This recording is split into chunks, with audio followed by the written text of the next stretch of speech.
ሰላም ልጆች፣ ዛሬ የዱር እንስሳቶች ድምጻቸውን በመስማት ማን እንደሆነ የመገመት ጨዋታ አብረን እንጫወታለን። ዝግጁ ናችሁ? እሺ፣ አሁን እስኪ የመጀመሪያውን ድምጽ አብረን እንስማ።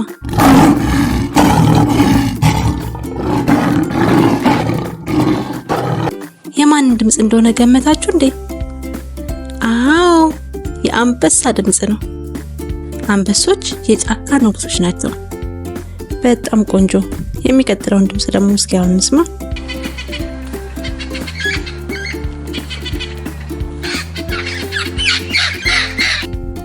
ማንን ገመታችሁ ልጆች? ፓሮት ወይም በቀቀን አላችሁ? ጎበዞች። ፓሮቶች በጣም ብዙ ቀለማት ያላቸው የሚያማምሩ የወፍ ዝርያዎች ናቸው። እሺ፣ አሁን ደግሞ የሚቀጥለውን ድምጽ እስኪ አብረን እንስማ።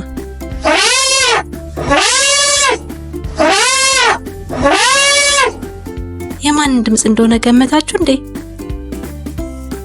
ትክክል ነው። ይህ የዝሆን ድምጽ ነው። ዝሆን በምድር ላይ ከሚገኘው ትልቁ እንስሳ ነው። ድምጻቸው ራሱ በጣም ከፍ ያለ ነው። አሁን ደግሞ ከውቅያኖስ ውስጥ የሚመጣ ትልቅ ድምጽ አብረን እንስማ እስኪ። ምን አይነት እንስሳ ይሆን?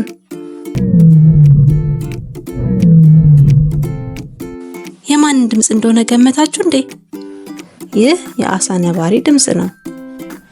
አሳ ነባሪዎች የሚያወጡት ድምጽ ከፍ ያለና በውቅያኖስ ውስጥ ከዳር እስከ ዳር የሚሰማ ነው። በጣም ጥሩ ልጆች። አሁን እስኪ አንድ የመጨረሻን ገምት። ይሄኛው ትንሽ አስፈሪ ነው፣ ግን አብረን እንስማ።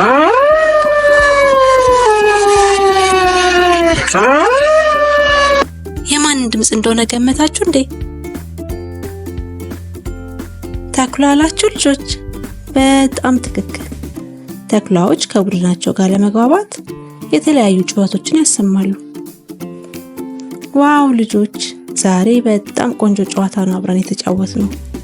ይህንን ቪዲዮ ከወደዳችሁት ላይክ እና ሰብስክራይብ በማድረግ ደውሉን ምልክት ጫኑ። በሚቀጥለው እስከምንገናኝ ድረስ ቻው ቻው።